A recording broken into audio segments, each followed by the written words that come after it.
Sejauh ini Mas Wiyadi selaku Ketua DPRD itu menilai hal apa nih harus diperbaiki lagi nih dari program-program dari pemerintah kotanya dan lain-lain, seperti apa? Tetapi kami juga minta pada saat ini kepada pemerintah Kota Bandar Lampung itu adalah mereka lebih fokus bagaimana bisa menarik investor-investor itu masuk ke Kota Bandar Lampung. Menarik investor ya? Iya, bagaimana karena kita diuntungkan loh. Nah, yang penting adalah sekarang itu bagaimana kita membenahi wajah Kota Bandar Lampung sendiri. Ya kan, jangan sampai wajah Kota Bandar Lampung ini menjadi semrawut, macet itu ya kalau orang bilang ciri khas kota besar adalah macet. Tetapi bagaimana kita bisa mengurai kemacetan itu tidak berlama-lama. Bagaimana kita bisa menata Kota Bandar Lampung ini bisa digunakan untuk semua komponen kalangan masyarakat, baik itu pejalan kaki, baik itu pesepeda, olahraga, ya kan, terus kemudian juga motor dan kendaraan. Banyak pengusaha muda baru mencoba bangkit. Yang lebih fatalnya lagi adalah mereka meminjam dana dari perbankan. Akhirnya baru buka 3-4 bulan, PR kami kepada pemerintah Kota Bandar Lampung kita dorong lagi, dan dalam fungsi penganggaran bagaimana mereka memberikan plotting anggaran yang cukup untuk kepada masyarakat pelaku-pelaku usaha UMKM. Karena apa? Salah satu di pusat juga saat ini adalah concern tentang bagaimana fakir miskin itu dipelihara oleh negara. Nah, inilah salah satu implementasinya di daerah di Kota Bandar Lampung, yaitu adalah pendidikan yang murah atau gratis. Sejauh ini Mas, dari tahun 2019 hingga 2024, keluhan apa yang paling banyak dilaporkan oleh masyarakat? Jika nanti masyarakat Kota Bandar Lampung ketika dia menerima ketidakadilan dalam hal PPDB jalur zonasi ini bisa mengadu kepada DPRD. Kepada saya juga boleh. Oh gitu, ya. Tidak meningkat kenakalan-kenakalan remaja di Kota Bandar Lampung. Kalau mereka dari SMP lulus nggak bisa melanjutkan lagi ke SMA karena faktor ekonomi orang tuanya, kemudian tidak mendapat perhatian daripada pemerintah, kemudian mereka ya kalau bahasa anak-anak sekarang nganar kemana-mana. Kemudian kita muncul sekarang terakhir itulah geng motor.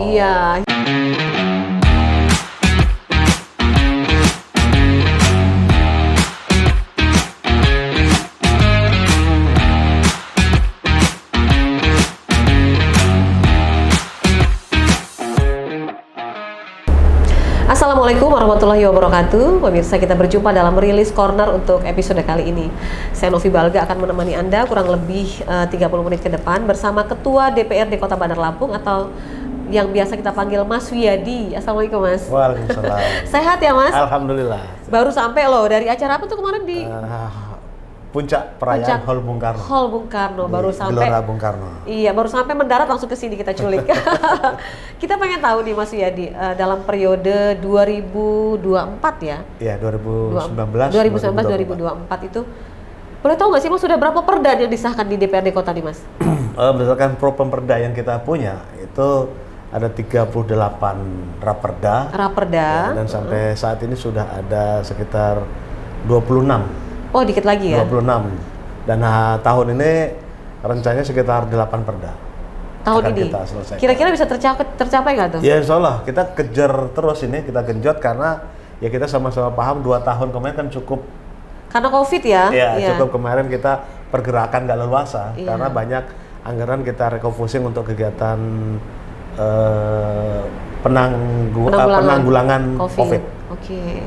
Boleh tahu nggak Mas bocoran-bocoran perdanya itu apa saja ya, gambarannya apa yang menjadi prioritas itu yang dibahas itu oleh DPRD Kota sebetulnya? Ya sebenarnya tentang perda-perda yang mengatur tentang pelayanan ya. Kepada masyarakat seperti contoh Adminduk. Ya kan kita ada juga pembahasan perda Adminduk, terus kemudian juga ada perda bagaimana tentang mengatur pendidikan, nah dan juga tentang kesehatan. Itu ada. Itu munculnya apakah banyak laporan dari masyarakat atau bagaimana Mas? Ya itu adalah salah satu pengejawantahan daripada fungsi DPRD, yaitu ketika mereka melakukan reses, ketika mereka juga langsung turun ke bawah secara personal. Kemudian ada juga keluhan-keluhan, aduan-aduan, kita komunikasikan dengan pemerintah Kota Bandar Lampung, terus kemudian ini jadi sebuah perda inisiatif. Perda itu kan ada dua macam ya kan, satu perda dari eksekutif, satu perda dari inisiatif atau dari DPRD. Nah, tahun ini ada 6 raperda inisiatif yang digagas oleh teman-teman DPRD, yaitu tadi berasal digali daripada usulan-usulan daripada aspirasi warga masyarakat Kota Bandar Lampung. Oke. Sejauh ini Mas, dari tahun 2019 hingga 2024, keluhan apa yang paling banyak dilaporkan oleh masyarakat pada saat reses? Ya sebenarnya hampir klasik ya, hampir sama, yaitu tentang urusan wajib. Urusan wajib itu adalah tentang infrastruktur, kemudian kesehatan, dan juga pendidikan. Pendidikan. Nah, ini bagaimana kemarin banyak sekali sih keluhan daripada warga Bandar Lampung yang ya jalan lingkungannya, jalan porosnya sudah mulai banyak berlubang. Terus kemudian juga mengenai dengan pendidikan, bagaimana kan mutu dan kualitas pendidikan di Kota Bandar Lampung. Yang tak kalah penting itu adalah tentang iuran. Iuran yang banyak dikeluhkan oleh oleh orang tua siswa ya. Orang tua siswa, terutama orang tua yang tidak mampu. Nah, yang saat ini yang baru marak terakhir kemarin soal wisuda ya? Ya, wisuda. Itu kan berkaitan juga dengan iuran juga. Iya, betul. Nah, itu sikap dari DPRD sendiri seperti apa, Mas? Ya, sebenarnya kalau wisuda ini kan tidak wajib. Tidak ada aturan, kan tidak ada aturan. Ini kan latah-latah. Bisa-bisanya masing-masing sekolah aja sebetulnya itu ya. Sebenarnya sekolah, saya juga belum cek kemarin tuh kan, apakah ini keinginan daripada pendidik atau keinginan daripada siswanya. Tapi jangan kan wisuda ya. Kemarin juga ada keluhan daripada warga Kota Bandar Lampung terkait dengan iuran perpisahan. Ya kan banyak kan sekali perpisahan itu kan ke luar daerah. Kemudian ada yang naik pesawat, ada juga kendaraan darat. Nah, tetapi yang namanya iuran, sekali lagi kami minta itulah tidak wajib. Dan jangan juga nanti ketika ada siswa yang tidak ikut iuran, mau wisuda, mau perpisahan, lain-lain, kemudian karena tidak mampu membayar oleh orang tuanya dikucilkan. Betul. Ini dilema sih ketika kami tanya ke mereka, Pak, ya sudah ini kan nggak wajib, nggak usah bayar, tapi nanti kasihan anaknya. Pertama, dengan rekan sejawatnya dari SMA mungkin ada yang dibully, ada perundungan. Kemudian jangan sampai juga ada sikap perilaku yang berbeda daripada tenaga pendidik. Jadi itu ya. Terus gini juga, kita akan segera menghadapi pendaftaran PPDB nih. PPDB Kota Bandar Lampung ya. Bandar Lampung. Mulai dari TK hingga SMP. Nah, itu dari Dewan sendiri ada kebijakan apa nih? Mengacu pada PPDB provinsi yang SMA dan SMK itu sempat terkait zonasi yang jadi masalah ya. Itu apa yang dihimbau dari pihak dari Dewan sendiri? Sebenarnya proses dengan persyaratan PPDB yang mengatur tentang zonasi ini kan sudah dari tahun ke tahun sudah berjalan. Kami minta pada Dinas Pendidikan terutama dan pihak-pihak MKKS ini betul-betul melakukan itu secara adil dan merata. Artinya apa? Saya sampaikan kepada teman-teman anggota juga jangan sampai ada titipan-titipan, ya kan? Jangan sampai sekolah itu memberikan perlakuan yang berbeda kepada masyarakat umum dengan pada para pejabat. Harusnya ini kalau pejabat menitipkan di situ, dia mengambil hak daripada orang lain. Yang memang haknya. Yang haknya, terutama. Yang kedua, pihak sekolah juga jangan bermain. Betul-betul objektif. Kalau memang daerahnya zonasinya tidak masuk, ini jangan dipaksakan untuk masuk. Sehingga itu dapat meminimalisir keluhan-keluhan daripada warga yang mereka berteriak tentang ketidakadilan. Apalagi ini PPDB salah tanggal 26 sampai dengan 28 Juni ya. Pendaftarannya. Pengumumannya tanggal 5 ya? Ya, pengumuman tanggal 5 Juli. Ini apakah dari Dewan sendiri melakukan pengawasan, Mas? Perjalanan ini. Ini adalah mitra kerja Komisi 4. Kami sudah membuatkan surat perintah tugas atau SPT kepada teman-teman di Komisi 4 untuk mereka turun langsung ke bawah, cek ke setiap sekolahan, mereka juga membuka, kami minta kepada mereka membuka, membuka tempat aduan. Ada call center-nya ya? Nah, ada call center. Bagaimana ketika nanti masyarakat Kota Bandar Lampung, ketika dia menerima ketidakadilan dalam hal PPDB melalui jalur zonasi ini, bisa mengadu kepada DPRD. Kepada saya juga boleh. Oh gitu, ya. Jadi nanti akan diumumkan call center-nya, bisa mereka mengadukan ketika merasa tidak adil. Nanti dalam podcast tolong dituliskan aja nanti nomornya. Nomornya siapa nih? Nomor Mas Yadi? Ya, nanti tulis saja. Oke, nanti kita Nah, tulis kalau di bawah. sosmed saya juga boleh. Oh iya. Ya kan ada IG, kemudian Oh, ada iya. Facebook saya atas nama Mas Wiyadi. Oh, iya. Silakan aja masukkan dalam kolom komentar atau di DM di situ, boleh. Facebook dan IG atas nama Mas Wiyadi ya. Jadi Iya. ada masyarakat yang misalnya Ya, seperti kemarin ketika banyak masyarakat yang ijazahnya tidak tidak ditahan tertebus ya kan Iya, di iya. sekolahan, banyak cukup pengaduan saya lewat sosmed saya aja. Baik kalau namanya takut dilihat oleh masyarakat, DM aja nggak apa-apa. Oh iya. Di IG atau Facebook saya boleh. Tapi gini juga ya Mas, beberapa waktu lalu saya sempat ngobrol juga sama tenaga pendidik. Ya, Mereka bilang gini, Mbak Novi, kita tuh bukan menahan Ya. ijazahnya. Gimana kalau dari awal tahun sampai akhir tahun nggak pernah bayar? betul. Jadi ada alasan juga sekolah itu untuk menahan. Betul. Itu gimana tuh Mas? Jadi gini, coba kita hitung kalkulasinya, ya. Kalkulasinya kemarin saya sempat dialog, ya kan, dialog dengan beberapa Orang tua. pejabat sekolahan, Oh, oke, ya kan, oke. pejabat sekolahan. Saya tanya, siswa dari kelas 1 sampai kelas 3 di sekolah itu ada berapa? Oke. Mereka jawab, ada hampir 1000-an. Oke. Oke ya, 1000. Artinya ketika ada pembayaran itu rata-rata mereka kan dipatok rata-rata hampir 500, 300 sampai 500. Taruhlah mereka rata-rata bayar 400.000 aja. Oke. 400.000. 400.000 itu dikalikan dengan 1000 siswa, berapa? Iya. 400 juta.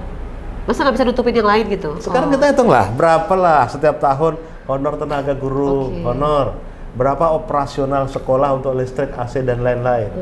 Itu ya lebih kurang hanya 100 sampai 150 juta. Oke. Jadi bisa sebetulnya menutupi itu ya? Iya, itu belum dana bos. Iya betul. Iya ya. Nah, Iya, jadi sebenarnya ini ada apa ya, asumsi yang agak ambigu di situ. Iya, iya. Sebenarnya namanya komite itu dibentuk itu adalah sebagai wadah. Fungsinya ya? Fungsinya itu Iya. bagaimana orang tua siswa, ya kan, mereka bermufakat bermusyawarah dengan orang tua siswa sebagai wakil. Iya. Jadi suara dari para orang tua siswa yang lain terwakili. Terwakili Oke. adalah komite dan mereka ada di tengah gitu loh. Apakah Mas Wiyadi menganggap sejauh ini masih kurang ya apa tuh namanya fungsi dari komite sekolah sendiri? Ya sebenarnya kalau kita lihat sudah cukup baik, ya kan, dalam hal yang lain sudah cukup baik. Tetapi dalam hal komunikasi tentang bagaimana ijazah itu yang tidak tertebus. Iya. Mbak Novi boleh cek di setiap sekolahan itu ada ijazah yang sudah lulus 2 tahun 3 tahun itu belum Belum tertebus. Iya kan? Nah saya tadi saya tanya, apakah tiap tahun Pak ada ijazah yang belum keambil? Iya. Ya kan? Oke, bahasanya kita perhalus tidak ditahan oleh sekolah. Iya. Yang tidak keambil. Tidak keambil. Ada Pak. Ada, kan? Pasti Berapa ada, ya? jumlahnya? Saya tanya. Ya setiap tahun itu adalah sekitar 10 sampai 20. Banyak juga. Iya kan? Alasannya sama. Iya, alasannya sama kan gitu loh. 10-20. Kalau dia rata-rata menunggak dari kelas 1 sampai kelas 3, ya kan? Iya. Rata-rata taruhlah 10 juta. 10 juta kali 20 hanya 200 juta atau sampai 300 juta. Tetapi yang membayar lebih banyak. Iya. Kenapa tidak lakukan subsidi silang? Oke. Gitu loh. Karena mohon maaf kan di zaman apalagi Covid kemarin, banyaklah yang orang tuanya tadinya mampu, tapi di tengah jalan ketika outsourcing diputus betul. atau perusahaannya kolaps segala macam. Iya. Macet semua jadi, Iya. termasuk urusan anak sekolah ya. Nah, Tapi ada kekhawatiran juga nggak, misalnya itu mereka dibantu, akhirnya jadi pada malas-malasan bayar akhirnya itu. Jadi gimana tuh Mas? kalau saya melihatnya nggak seperti itu. Justru yang mereka pun tidak mampu aja sebenarnya malu. Harusnya. Iya kan? Mereka aja malu kok siswanya. Saya tanya kan, maka saya bilang tidak supaya ditahan tadi Iya, itu. iya, iya. Mereka merasa Bukannya nggak mau bayar gitu mereka ya. merasa orang tuanya belum bayar, Iya. ya kan? Mereka mau ke sekolah, mau ngambil ijazahnya ketemu guru, malu. Iya. Malu. Jadi memang artinya memang tidak ada niatan dari mereka itu karena mampu terus mengatakan tidak mampu dan kemudian tidak mau membayar. Iya. Karena saya lihat, kenapa Dek? Kamu lulus 2 tahun yang lalu. Kenapa ngambil? Kami belum mampu bayar Pak. Kan? Terus sekarang ya saya lagi mau nyoba kerja. Nanti Untuk kami bayar nabung, itu. nanti kalau dapat duit kita akan tebus. Sedih ya jadi ya. Coba itulah. Iya, iya. Makanya jangan saya minta kemarin yang kejadian di SMA. Ini yang minta juga nanti di SMP di Kota Bandar Lampung, lalu tidak boleh terjadi. Iya. Gitu loh. Karena faktanya memang mereka bukan niatan Bukannya mereka nggak, iya. untuk tidak membayar, Iya. gitu loh. Kalau mereka betul-betul nggak membayar, mereka pasti udah ribut dari Iya. jauh-jauh hari. Oke. Ya, itu soal PPDB. Ya mudah-mudahan sih kita berharap di Kota Bandar Lampung hasil PPDB ini bisa sesuai dengan aturan yang sesungguhnya ya. Ya. Saya bahkan dapat kabar juga ya dari dari satu orang lah gitu ya. Ini bahkan Kadis Dukcapil Kota Bandar Lampung ini sampai stres diintervensi terkait dengan bikin kakak gitu kan. Nah, itu juga menjadi dilema juga nggak sih Mas sebetulnya Mas? Ya sebenarnya dengan sistem zonasi itu dimulai dari situ, dari Adminduk. Ya kan, dari Adminduk. Ada yang sudah mempersiapkan jauh-jauh hari, dia targetnya akan sekolah A, ya kan, maka dia akan merubah Adminduknya supaya dekat dengan zonasi tersebut. Nah inilah awal mulai dari Capil. Tentunya kami minta juga kepada instansi atau dinas terkait ini betul-betul melakukan verifikasi. Ketika apalagi tahun-tahun menjelang penerimaan murid siswa baru, itu pasti ya banjir pasti orang banyak.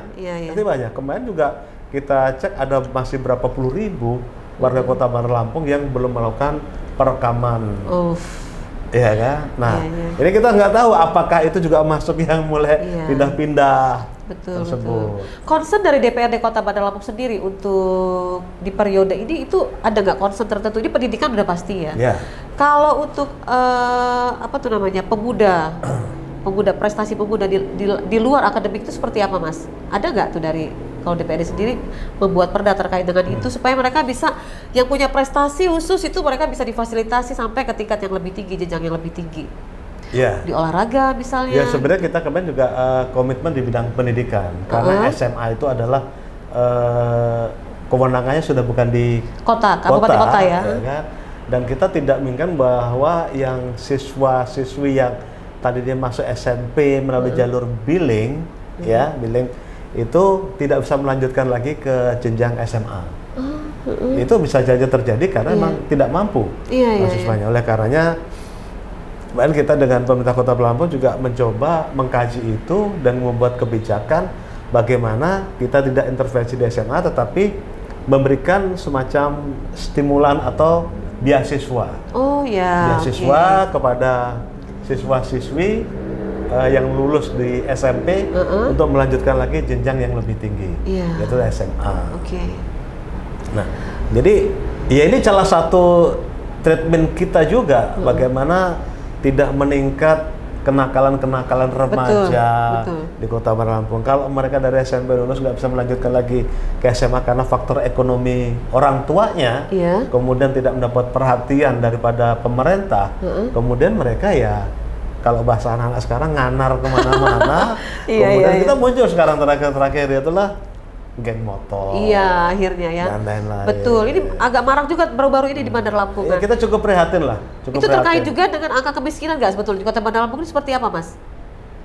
Ya pasti segala sesuatunya itu pertama kali adalah faktor ekonomi tentang faktor ekonomi yang mempengaruhi juga tentang psikologis di kekeluargaan, ya kan. Tetapi tidak semua geng motor itu adalah orang tidak mampu. Betul. Karena apa?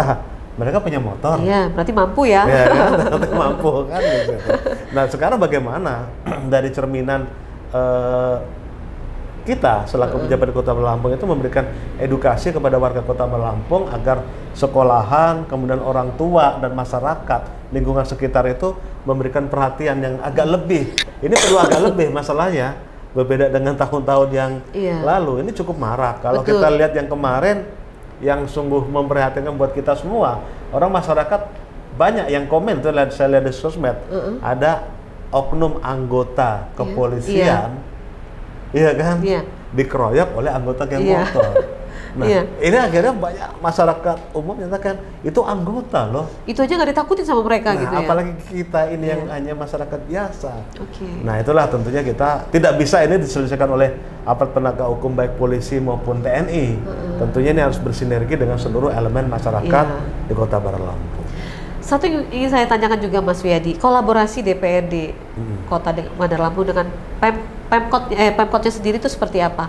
Sejauh ini Mas Wiyadi selaku Ketua DPRD itu menilai hal apa nih harus diperbaiki lagi nih dari program-program dari pemerintah kotanya dan lain-lain, seperti apa Mas? Ya, kalau masukan-masukan memang cukup banyak kita sampaikan. Kita selalu bersinergi tentang dari perencanaan, kemudian juga penganggaran, maupun daripada pengawasan ketika event pelaksanaan. Tetapi kami juga minta pada saat ini kepada pemerintah Kota Bandar Lampung itu adalah mereka lebih fokus bagaimana bisa menarik investor-investor itu masuk ke Kota Bandar Lampung. Menarik investor ya? Iya, bagaimana menarik? Karena kita diuntungkan loh, Bandar Lampung atau Lampung ini adalah pintu gerbang daripada Sumatera. Pulau Sumatera, ya kan. Terus kemudian ada jalan tol Trans Sumatera. Iya, betul. Kita harus mampu, ya kan, mampu bagaimana memberikan atau menggait para investor sebelum ke daerah lain itu masuk di Kota Bandar Lampung. Ya salah satunya apa caranya? Yaitulah memberikan kemudahan-kemudahan kepada investor, mereka menanamkan investasinya, bekerja, ya kan, di Kota Bandar Lampung. Jangan dipersulit, ya kan. Apalagi sekarang udah mulai ada OSS segala macam, saya rasa itu sangat memudahkan ya, sangat memudahkan kepada para investor. Kalau mereka masuk, Mbak, mereka membuat usaha di Bandar Lampung. Kita lihat bagaimana masyarakat Kota Bandar Lampung. Pertama, kita mendapatkan PAD. Yang kedua adalah mereka membuka lapangan pekerjaan. Betul. Kita harus welcome, kita rangkul mereka. Betul. Jadi buatlah investor itu menjadi nyaman gitu ya, berinvestasi di sini ya. Kan? Di Bandar Lampung juga ini hotel semakin nambah, Mas. Wah, ini udah kurang apa lagi gitu kalau untuk namu-namu gitu kan. Yang jelas kan pertama, sekarang udah mulai banyak nih investor masuk kita. Kita lihat daripada grafik investasi di Bandar Lampung memang cukup naik, cukup signifikan setelah pasca COVID. COVID. Nah, yang penting adalah sekarang itu bagaimana kita membenahi wajah Kota Bandar Lampung sendiri.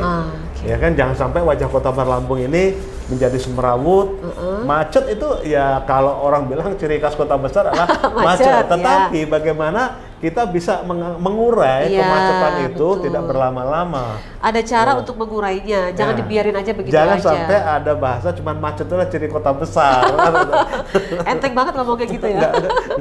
Karena kerugian nilai finansial ekonomi dan kemacetan itu cukup besar. Ya kan, cukup besar. Terus kemudian juga itu akan, yang namanya macet, itu akan membuat para pelancong wisatawan ke Bandar Lampung itu jadi malas. Jangan sampai image itu sampai di luar sana jadi membuat mereka jadi malas untuk berinvestasi, malas untuk jalan-jalan ke Bandar Lampung. Ya, padahal Bandar Lampung ini masih ada daerah kepilih gitu, wah sekarang marak sekali tempat wisatanya, luar biasa loh itu, bagus banget. Nah itu sehingga harus perlu blueprint, ya kan, harus ada perencanaan jangka menengah, jangka panjang daripada pemerintah Kota Bandar Lampung, kawasan-kawasan yang memang harus ditata, bagaimana kita bisa menjamu wisatawan-wisatawan yang masuk Kota Bandar Lampung ini, mereka tidur nyenyak di Kota Bandar Lampung, mereka bisa jajan di Kota Bandar Lampung, kemudian bisa keliling di Kota Bandar Lampung. Beli oleh-oleh. Ini kan impact-nya kan luar biasa. Sebenarnya Bandar Lampung ini lengkap ya, Mas, komplit sebetulnya. Komplit. Gunung, laut ada semua. Gunung, laut punya, ya kan? Wisata dalam kota sekarang lagi marak sekali yang saya sebut di Kebiling itu daerah Vietnam itu. Luar biasa makanya itu. yang penting jangan sampai itu yang perlu kita atur dalam tata ruang, tata wilayahnya. Jangan sampai juga daerah-daerah wisata itu, ya kan, itu habis. Ya kita nggak tahu, 3 tahun 5 tahun lagi ternyata di situ nanti akan jadi menjamur, jadi tempat-tempat seperti di puncak dulu, villa-villa. Tapi aksesnya masih sulit nih sekarang, Mas, jalan menuju ke situ. Itu makanya saya bilang tadi, itu pertama investasi, kemudian juga kita buka ruang lebar untuk wisatawan, ya kan, wisata. Nah itu terkait dengan apa?